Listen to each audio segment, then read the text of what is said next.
Well, China's president putting the focus on national security as he embarks on an unprecedented third term.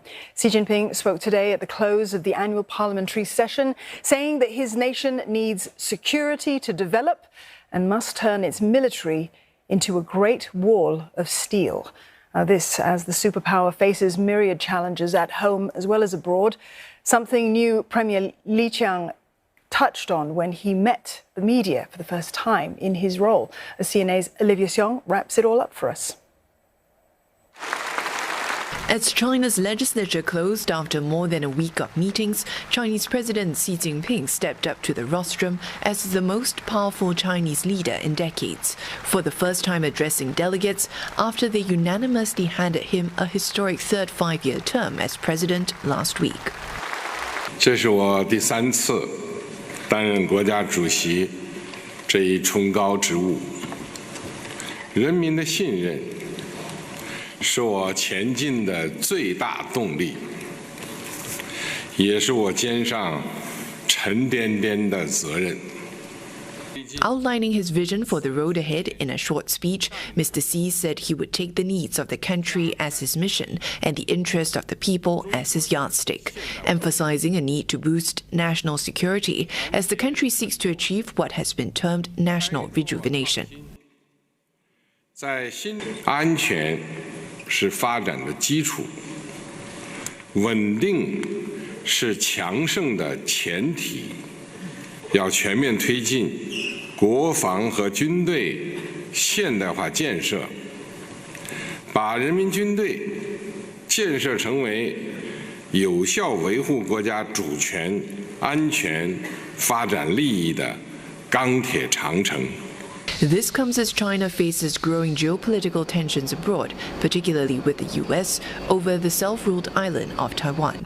Mr. Xi calling for adherence to the One China principle and the peaceful development of cross-Strait ties, although he also sounded this warning.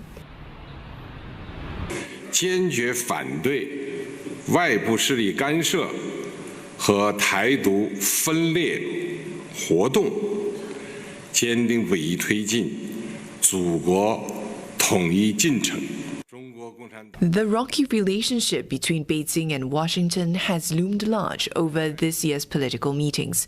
Last week, in comments to delegates, Mr. Xi made rare direct mention of the US, accusing Washington of trying to contain China. China's new foreign minister, Li Qiang, also warned the US of catastrophic consequences if Washington continued down the wrong path. So it was quite a contrast when China's new Premier Li Qiang adopted a slightly more conciliatory tone towards the US. Speaking at his debut news conference as head of China's cabinet, Mr. Li pointed to how bilateral trade reached a record high last year, and he said China and the US can and must cooperate. 中美经济你中有我，我中有你，彼此都从对方的发展当中受益。 唯独打压对谁都没好处。 But issues between China and the US was just one of around 10 questions Mr. Li fielded during the highly choreographed session. Flanked by his newly appointed vice premiers, Mr. Li instead putting the economy front and center, defending the government's GDP growth target for this year, set at around 5%, its lowest in decades. 当然，现在我们经济总量大了，我们总量已经过了120万亿，而且现在新的挑战也不少。在这种高基数上，要实行，要达到这么一个5%左右的增长目标，恐怕也不是件容易的事，需要我们倍加努力。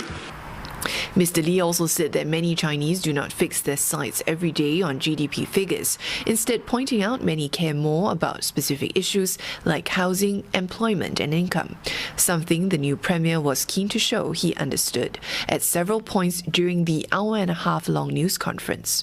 网民的关切啊，我自己也可以说是个老网民了。我现在如果有空也会上网，看看大家关心什么。 提了哪些建议和意见？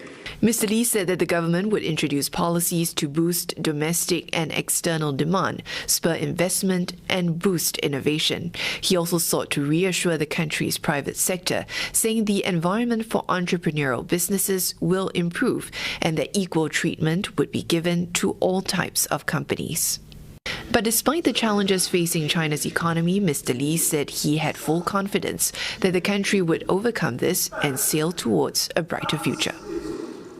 The close of this year's parliamentary session marks the completion of a 5-yearly personnel reshuffle. And with the formalities now over, all eyes will be on Premier Li and his cabinet and how they will steer the country forward amid challenges at home and abroad. But what also will be scrutinized is the amount of leeway that Mr. Li will have in implementing his own ideas, as Chinese President Xi Jinping looks to remain firmly at the helm for some time to come. Li Qiang, CNA, Beijing.